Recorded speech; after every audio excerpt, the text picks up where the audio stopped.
Uno de los grandes cambios que ha prometido el nuevo gobierno de Abelardo de la Espriella es en materia de política internacional, los marcos sobre los cuales incluso se había manejado durante los últimos años y no solamente en el gobierno de Gustavo Petro, sino otros marcos, parece que también van a ser cambiados.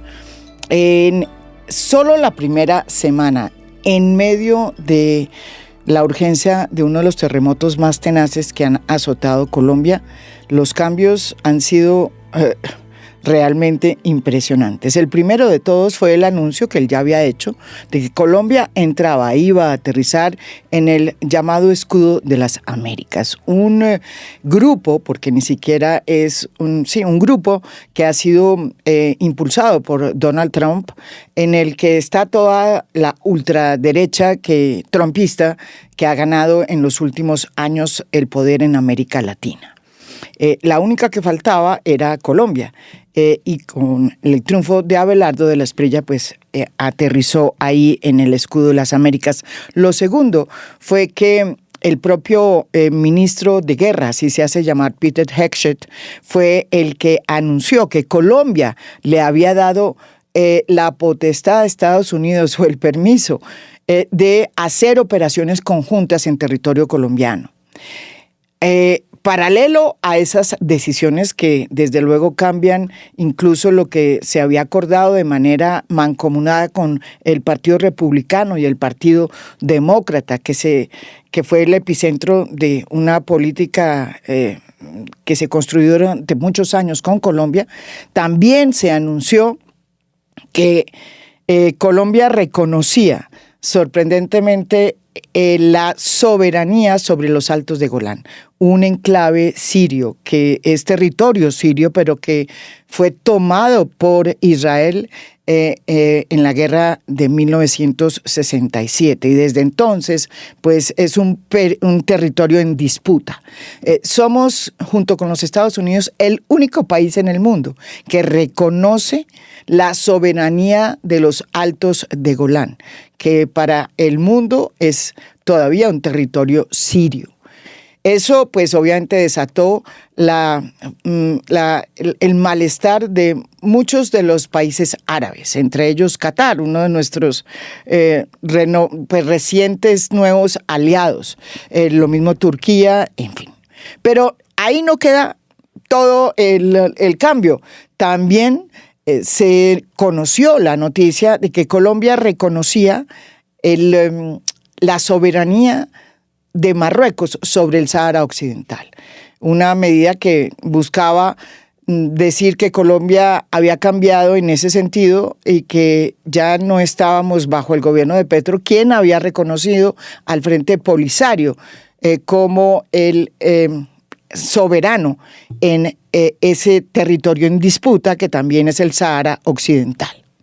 Muy bien, y ahora estamos en otra en otro gran anuncio. Según las últimas informaciones periodísticas, hay una decisión de salirse de la Corte Penal Internacional y del Estatuto de Roma, un tratado que se hizo, creo que se firmó por Colombia en algo así como, no me acuerdo, pero sí fue en la época lo firmó Pastrana, creo, Andrés Pastrana, de pronto se presentó antes, pero lo firmó Andrés Pastrana, ¿no es verdad?, en el gobierno de Andrés Pastrana.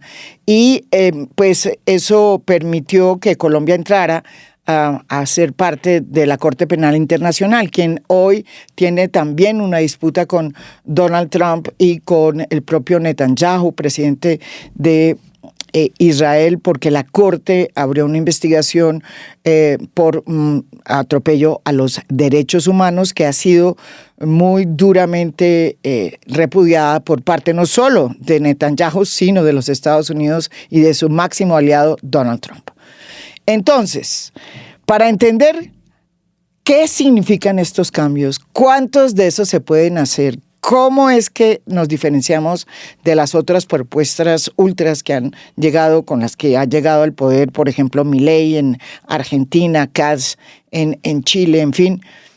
Hemos querido invitar a nuestro gurú en estas materias aquí en A Fondo, el profesor Juan Tocatlián, que conoce no solamente muy bien Colombia, sino que conoce muy bien, es una de las personas que más ha estudiado en América Latina las relaciones de Estados Unidos con generalmente con toda la órbita latinoamericana. Bienvenido aquí, Juan Tocatlián, profesor, que siempre se me olvida ese nombre, es un nombre muy argentino, ¿profesor qué?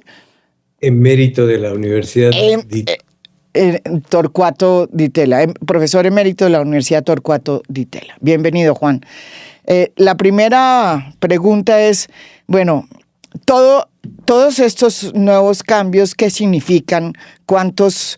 O vamos uno por uno. Yo creo que es muy interesante ir uno por uno, ¿no es verdad?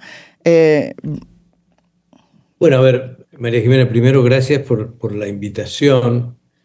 Y me parece que hay como un telón de fondo que vale la pena mencionar y luego, por supuesto, analizar los temas o ítems específicos. El telón de fondo es que hay un fenómeno ultra en Occidente. Entiendo por ello Estados Unidos, América Latina y Europa en especial. Esto es, no se trata de los tradicionales gobiernos conservadores, moderados, convencionales, de derecha, sino expresiones extremas de la derecha que llegan al poder elegidos democráticamente. Esto es importante porque muchas veces a lo largo y ancho de la región esa ultraderecha, en particular en América Latina, se expresaba a través de golpes militares y dictaduras. Sí. Hoy tiene la capacidad de hacerlo por una vía electoral, así desconozca en la práctica luego los principios básicos, los valores y lo que se espera que sea una democracia representativa. Todos estos candidatos que han aparecido en la última década y particularmente en el último lustro, en particular Bolsonaro, Milei y ahora de la Espriella, han anunciado en sus campañas políticas su decisión de modificar la política exterior. En general, los contendientes en esas campañas, el público interesado en los temas, los políticos que ven cómo se va dando la pauta del debate institucional, en general creen que van a ser retoques, pequeños cambios, algún giro en la política exterior. Eso es un equívoco mayúsculo, porque los casos que conocemos representan el mayor intento histórico en cada uno de los países de alterar, de reorientar, de reestructurar la política exterior. Entonces, me parece que este espíritu transformador, radical de transformación, es una nota en la cual ahora está Colombia, pero ya han estado otros países. Sí. Exactamente. Lo segundo es que en esta ola hay un lugar específico de Estados Unidos y de Israel que nunca combinadamente habían tenido en América Latina.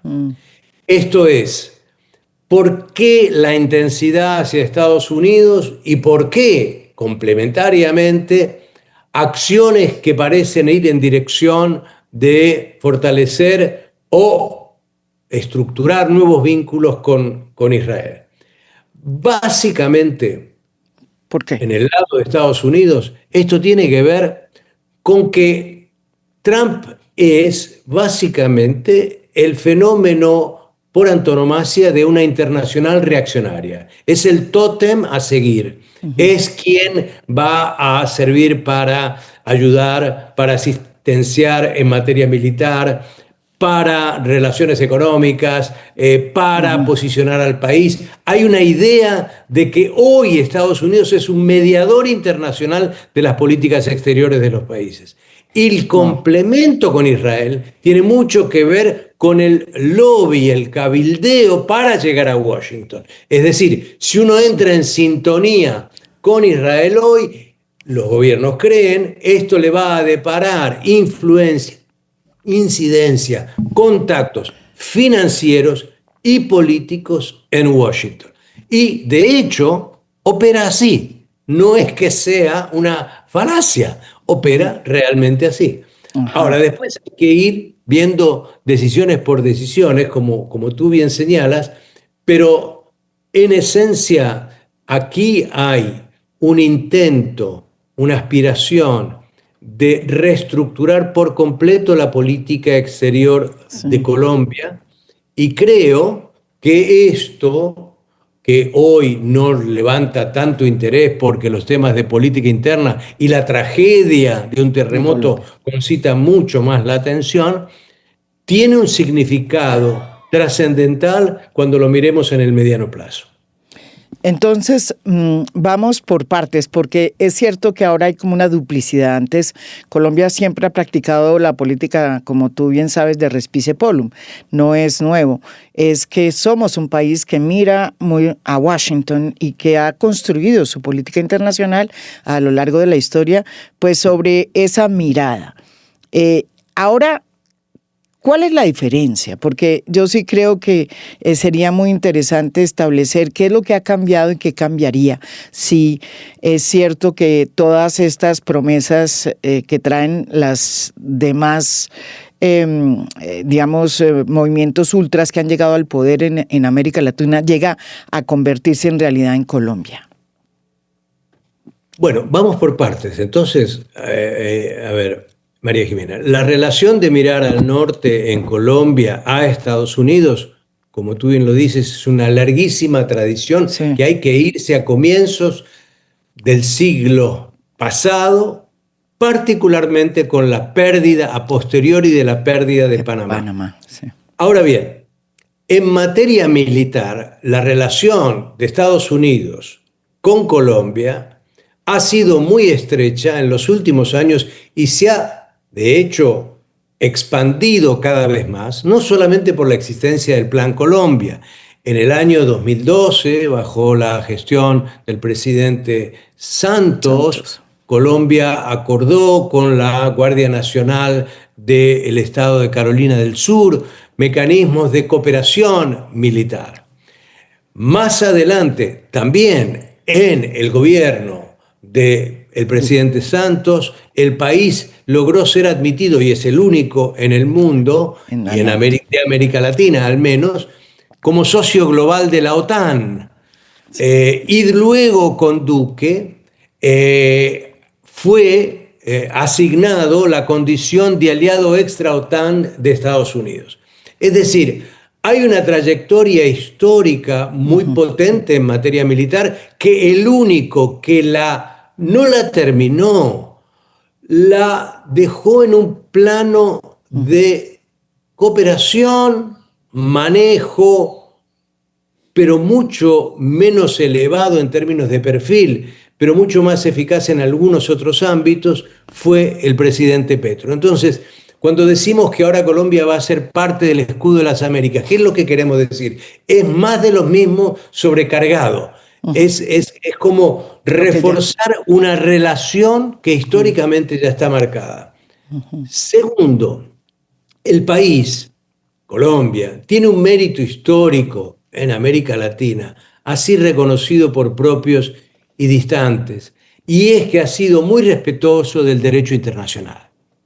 Ha sido respetuoso del derecho internacional, lo ha aplicado, se ha sometido a la Corte Internacional de Justicia, por ejemplo, en el caso de Nicaragua. Colombia ha sido un formulador de acuerdos, ha buscado siempre la solución pacífica de las controversias, etcétera, etcétera. Ahí hay una larguísima tradición.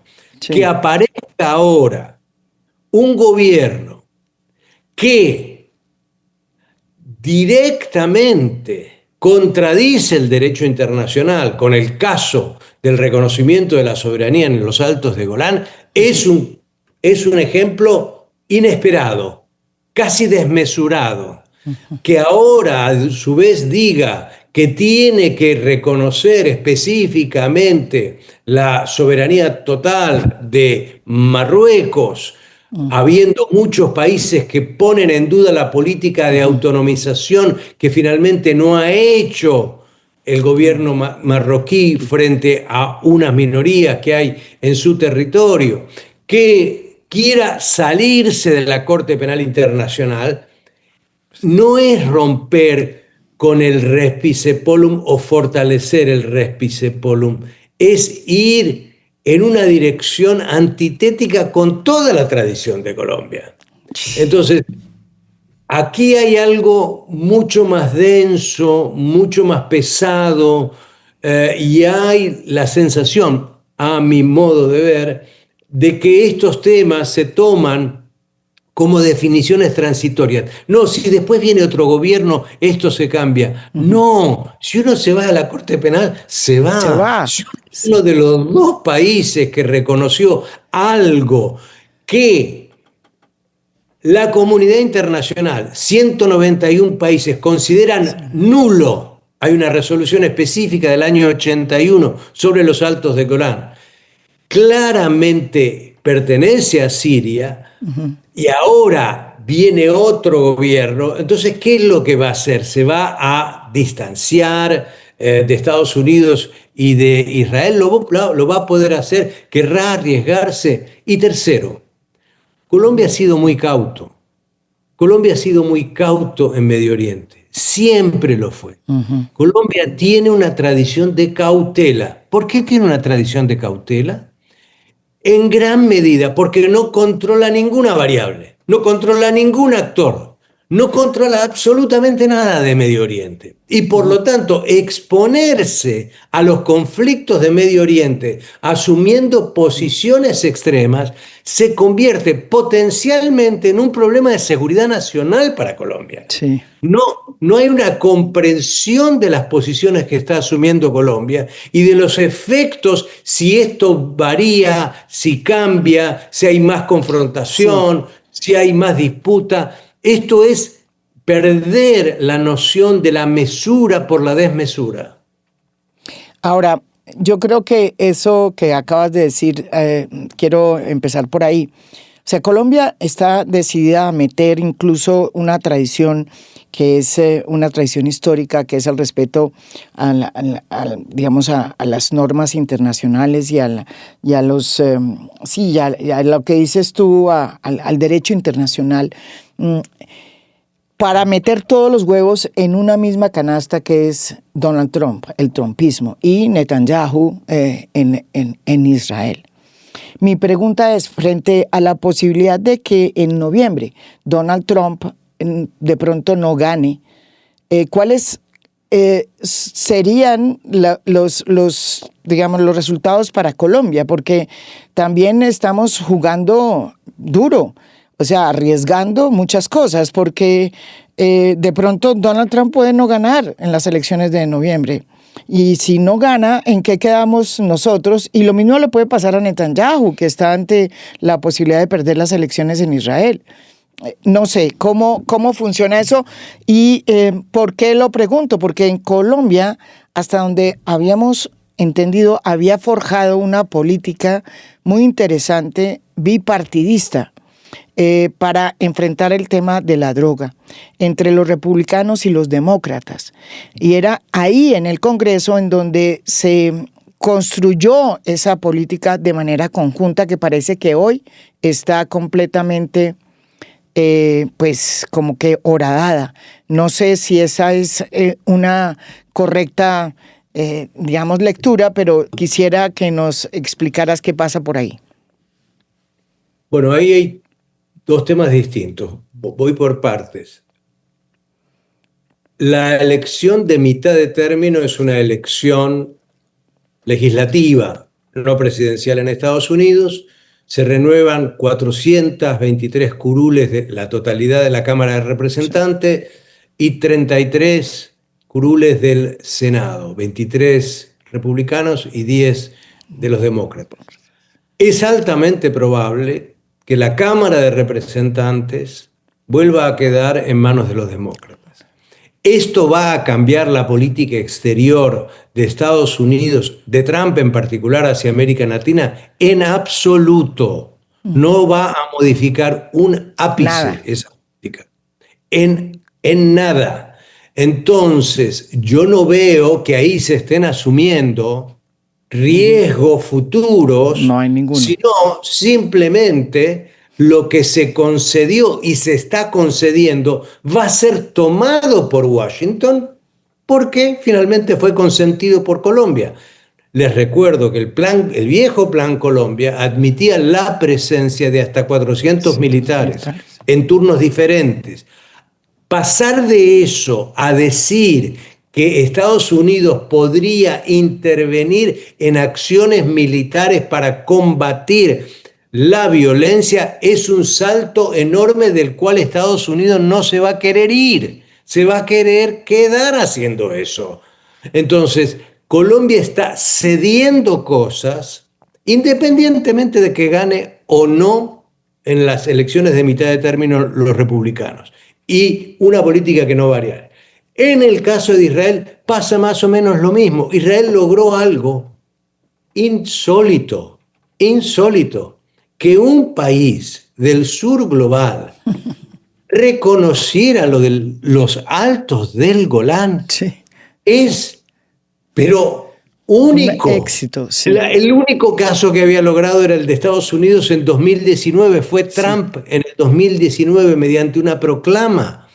Ese fue un caso donde nadie en la comunidad internacional, ni los socios más cercanos de Washington en Europa, ni aquellos que creen en que Estados Unidos es el paradigma a seguir, se sumaron a eso. Colombia hizo una cosa inédita e insólita. Entonces, ¿cuál va a ser el problema para el próximo gobierno israelí? Ninguno. Bueno, si ya me concedieron eso. Lo que yo no veo es por qué eso no despierta un debate más serio sobre la orientación de la política exterior colombiana, donde ahí se están, insisto en esto, estos gobiernos de ultraderecha vienen a reestructurar por completo, y lo que vayan a reestructurar y que las contrapartes asuman como definitivo, no vuelve para atrás. No hay vuelta atrás. Una pregunta, Juan. Cuando se planteó el Plan Colombia durante su duración, había la posibilidad de hacer operaciones conjuntas entre fuerzas colombianas y fuerzas estadounidenses, hasta donde yo me acuerdo. Pero ¿cuál es la diferencia real con la nueva anuncio de Peter Hegseth, que es, como él mismo se llama, el ministro de la guerra de los Estados Unidos? ¿Cuál es esa diferencia cuando él dice, tengo el permiso de Colombia, o sea, el presidente me ha dado la instrucción de que pues, se pueden hacer operaciones conjuntas en territorio colombiano? ¿Cuál es esa diferencia? Hay varias diferencias. Los soldados que podían, en el marco del Plan Colombia, estacionarse temporalmente en Colombia, no participaban de los combates, no eran combatientes. Estados Unidos le daba mejor y en términos directos, precisos, información de inteligencia, colaboraba en el entrenamiento, asistencia, los calificaba más para combate de guerra de guerrillas, etcétera, etcétera, pero no eran parte de un convoy que terminaba en un enfrentamiento con la FARC o con el ELN. Esto es lo primero, para no confundir aquello. Segundo, Estados Unidos ya asesinó a 221 lancheros en el Pacífico Este y en el Caribe. Esto es una política brutal de ejecuciones extrajudiciales que ningún país ni conjunto de países de América Latina ha llevado ni a la OEA ni a Naciones Unidas. Y entonces esa práctica es la que quisiera ver en el futuro, ya no en alta mar, sino en territorio, en tierra. ¿cuál era el objetivo inicial de toda esta presión antes de septiembre del año pasado, cuando empezaron las ejecuciones extrajudiciales? Presionar a México básicamente para lograr hacer ataques militares de laboratorios de fentanilo. Eso no lo lograron, no pudieron lograr. Claudia Sheinbaum no aceptó eso, México no acepta eso, no van a ser sus tropas las que combatan el fentanilo. Lo que deja abierto como interrogante, por supuesto, porque no está escrito en ningún lugar, ni es taxativo, lo que hizo de la Espriella es dejar abierta esa oportunidad. Es decir, van a venir a bombardear laboratorios. ¿Bombardear laboratorios solamente? ¿De qué? ¿De cocaína? Bueno, pero ¿y eso qué significa? Eso, lo que estoy diciendo no es que vaya a suceder. Lo que estoy señalando es lo que dejó abierto distinto el caso de Colombia. Porque Estados Unidos ya tiene un acuerdo de fuerzas especiales de Estados Unidos en Ecuador, que acompañan, mas no combaten. Tiene un acuerdo semejante en Guatemala y Honduras, que acompañan y facilitan tareas. Pero no combaten. Tiene acceso a una base aérea en República Dominicana. Quiere lograr algo semejante eventualmente de Guyana. Va a tratar de mostrar que lo que hizo en Venezuela de atacar supuestamente y dar de baja al jefe del Tren de Aragua, lo va a poder intentar en otros países. Colombia está invitando a Estados Unidos a hacer eso. Son preguntas, pero ya tuvimos ese ejemplo. Ya lo tuvimos en un caso en territorio venezolano. Entonces, a mí lo que quiero señalar con esto es que lo de Estados Unidos en Venezuela, si se lo puede comparar, es por imposición. Está claro. Venezuela hoy es un neoprotectorado por imposición. Pero acá lo pedimos. Pero acá es por invitación. Esto es una cosa muy peculiar. Sí. Ahora, yo me sorprendo, pero no por... me sorprendo por Colombia, pero me sorprendo por Argentina. Y me sorprenderé si gana Flavio Bolsonaro. Pero no todas las ultraderechas son lo mismo. Fíjate tú la precaución que tiene Kast de no meterse por ese lado. ¿Sí? Fíjate tú que Bolivia es un caso distinto. Fíjate tú que Noboa, con todo el apoyo, igualmente quiere tener relaciones económicas intensas con China. Ahora, que el presidente de Colombia diga que no quiere tener relaciones con China, pues es un anacronismo en este momento del mundo, donde la potencia creciente es China, y uno puede mantener relaciones equilibradas con China y Estados Unidos en materia comercial, pero está dispuesto también a ceder en eso.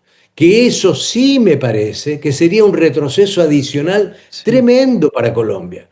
Y añado otro tema que tiene una dimensión internacional y que no mencionaste, y es la disposición que tiene a cambiar la política energética de Colombia.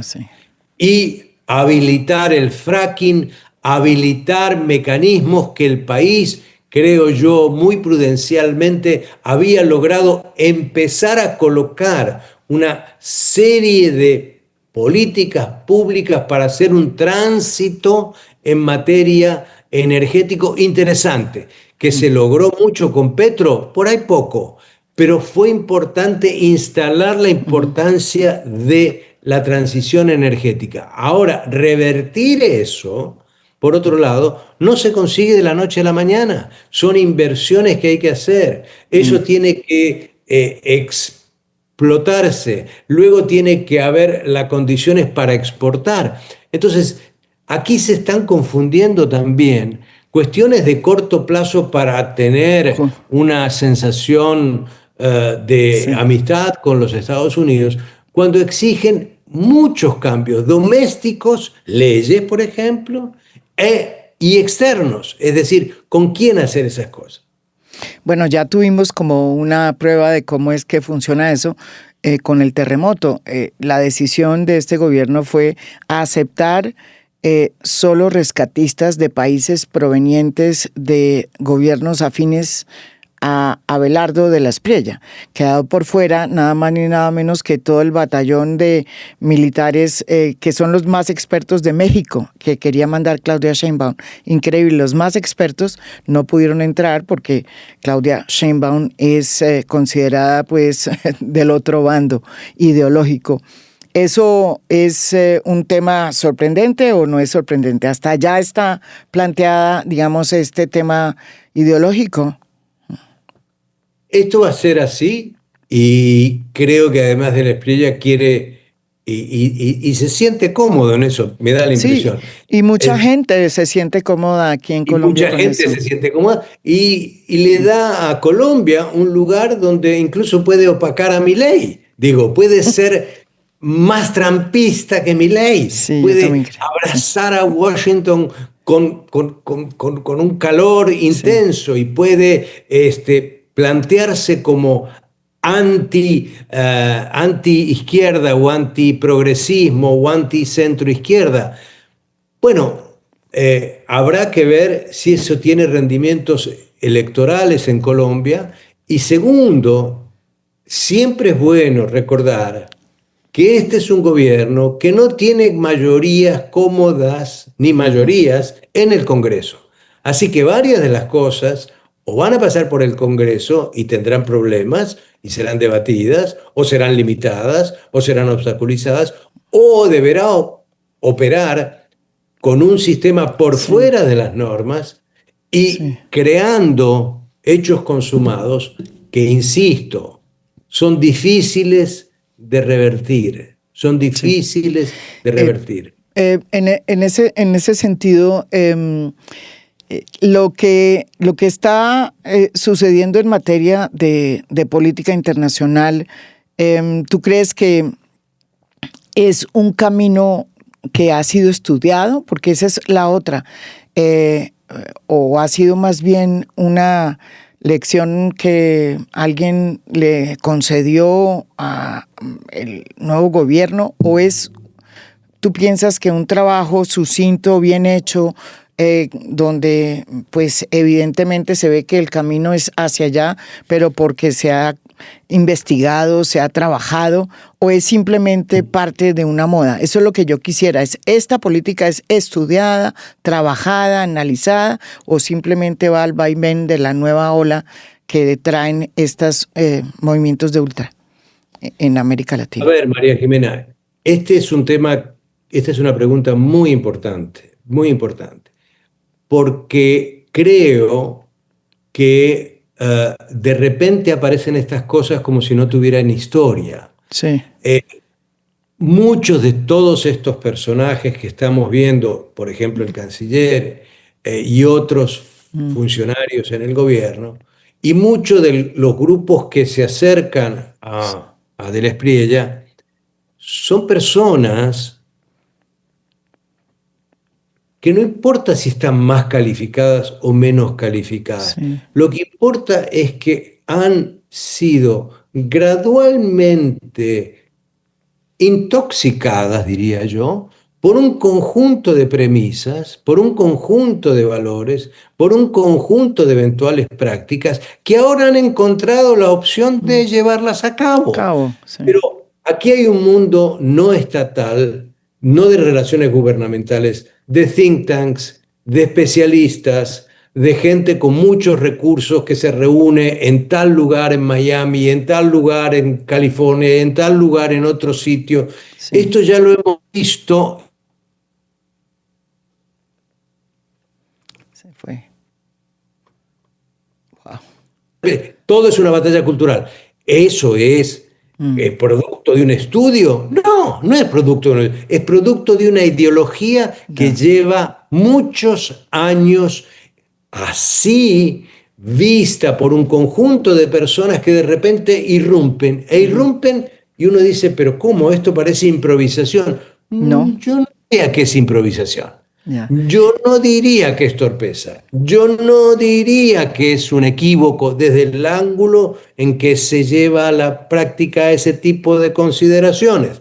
Yo creo que son productos que han venido cimentándose Ya. gradualmente y que ahora los vemos desplegarse.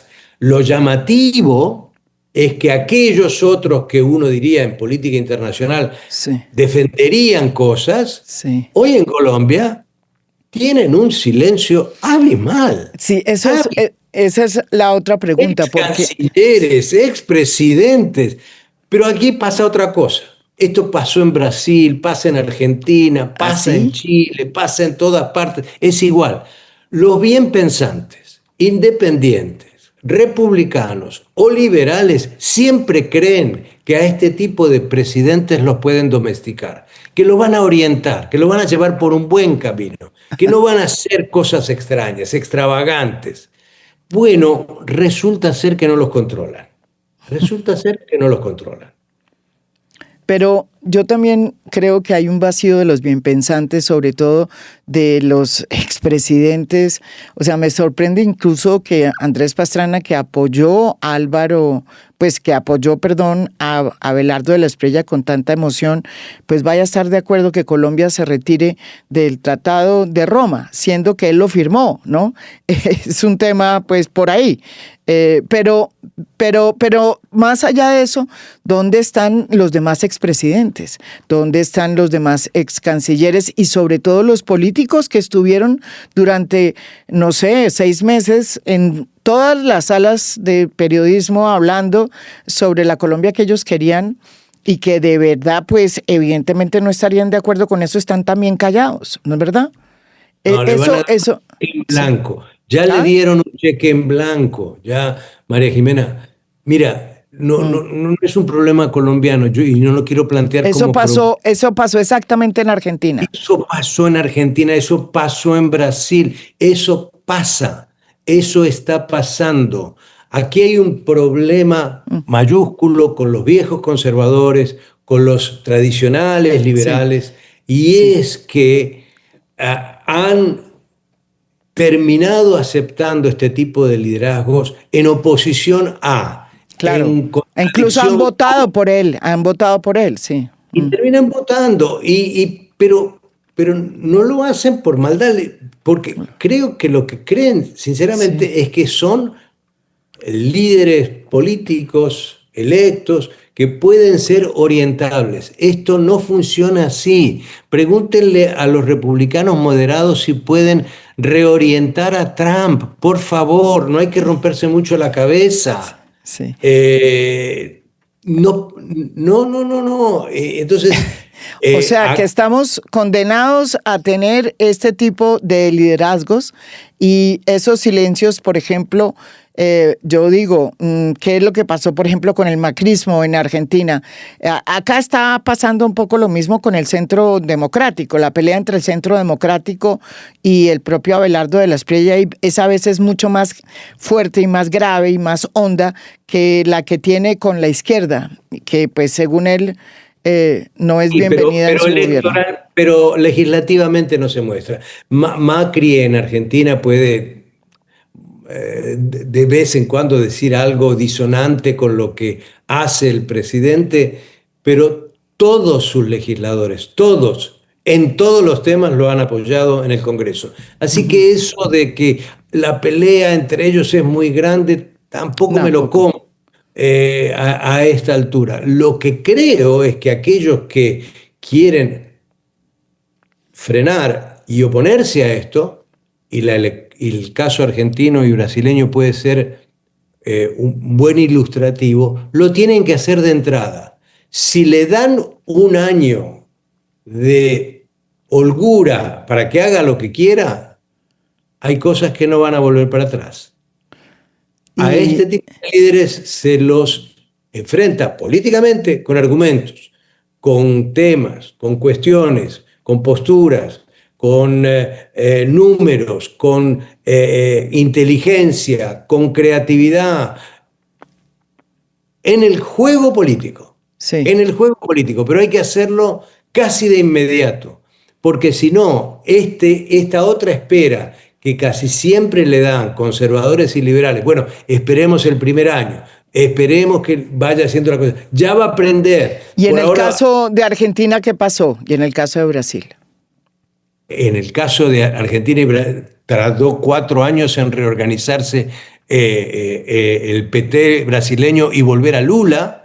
Y en el caso argentino estamos en el 3er año y todavía el peronismo está tratando de unificarse. Es decir, cuando la gente que tiene otra expectativa, otra necesidad, otra urgencia, ve que de la oposición hay silencio, la gente se desanima, Sí. la gente deja de pelear Sí. por sus intereses. Los líderes, si no aparecen, tienen que surgir muy rápidamente, pero insisto, para poner y controvertir sobre las medidas, no simplemente para enunciarlas que existieron.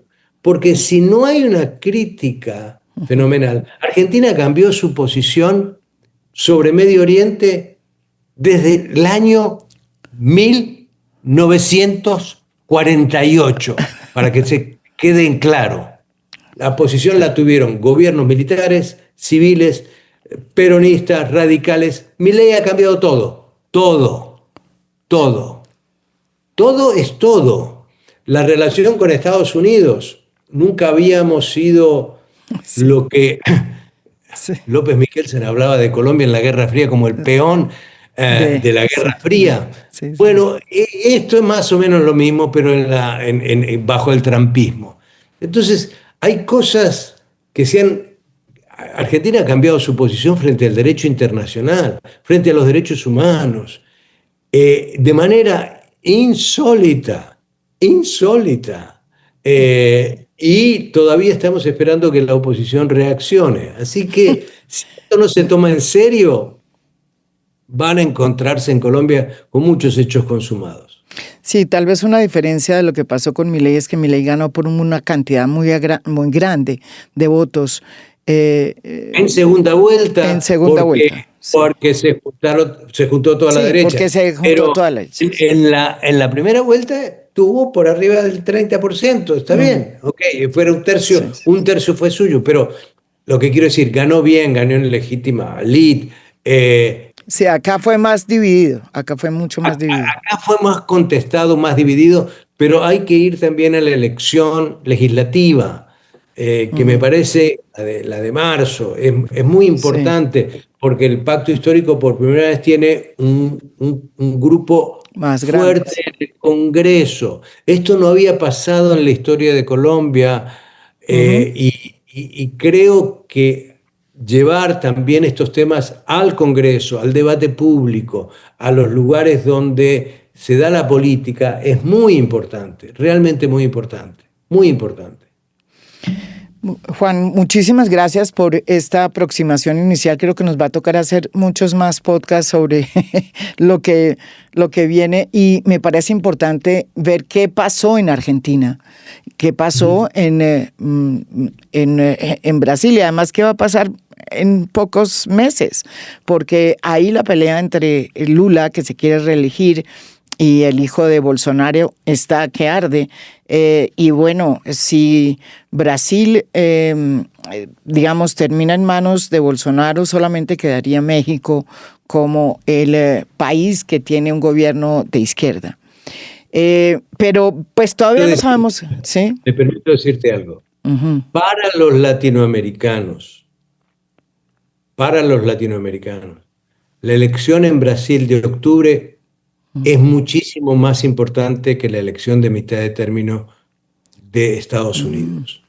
Sí. Porque si Brasil cambia de orientación drásticamente, toda América del Sur va a estar alineada con Washington, y Uruguay va a ser una pequeña isla progresista ahí más o menos en medio de una oleada azul masiva en América del Sur, lo cual adviértase bien, no sucedía desde los años 70, porque Estados Unidos tuvo casi toda América del Sur alineada, salvo por dos países que en los 70 no tenían dictaduras militares, que eran Colombia y Venezuela. Salvo por esos dos. El resto había un alineamiento total en clave de Guerra Fría con Estados Unidos. Así que este es otro momento histórico. No hay Guerra Fría, no hay comunismo. No hay Guerra Fría, pero hay una disputa estratégica entre Estados Unidos y China que se va a recalentar cada vez más. Sí, claro, que ese es otro tema, porque yo creo que podríamos hacer otro podcast solo sobre lo que realmente significa el nuevo Plan Patriota, que todavía no sabemos qué realmente es, la decisión de hacer operaciones conjuntas a raíz de, además de esa investigación que ya hizo WOLA, ¿no? Sobre esos 240 y pico de personas que fueron asesinadas, porque esa es la palabra en lo que ellos mismos denominaron ese informe como ejecuciones extrajudiciales, ¿no es verdad? Sí.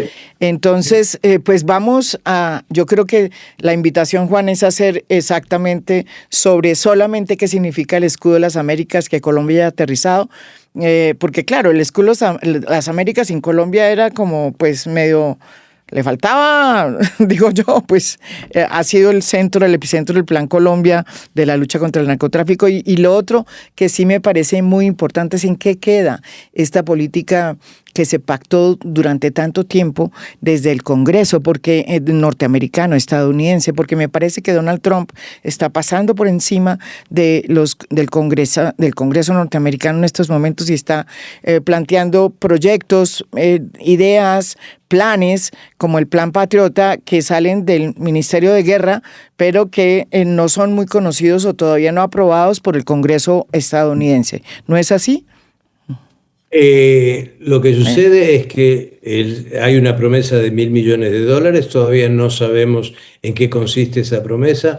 Washington hace muchas promesas, pero cumple algunas y varias no. Y en todo caso, lo que es a tener en cuenta y lo que sigue marcando la diferencia entre China y Estados Unidos es que Estados Unidos, para lo único que está listo es para los garrotes. Zanahoria no hay. Inversión masiva no hay. Recursos asistenciales no hay. Colaboración técnica no hay. Transferencia de ciencia y tecnología no hay. Bueno, hoy parece un Estados Unidos robusto, fuerte. Yo diría que también tiene sus pies de barro. Bueno, muchísimas gracias, Juan, y esperemos otros a fondos sobre esos aristas muy importantes, sobre todo que no sabemos ni siquiera cómo se va a desarrollar este escudo de las Américas, qué significa este tipo de operaciones conjuntas que se van a hacer al estilo de la que se hizo en Venezuela con el Tren de Aragua, contra el Tren de Aragua. Muchas gracias, Juan, y hasta pronto. Hasta pronto, suerte, gracias por todo.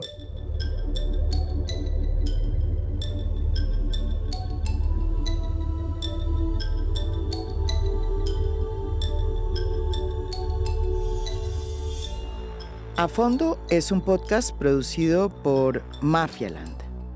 Producción general, Beatriz Acevedo. Producción de audio, Santiago Acosta López. Música original del maestro Óscar Acevedo. Nos pueden escuchar también en mi canal de YouTube. Gracias por escuchar. Soy María Jimena Duzán.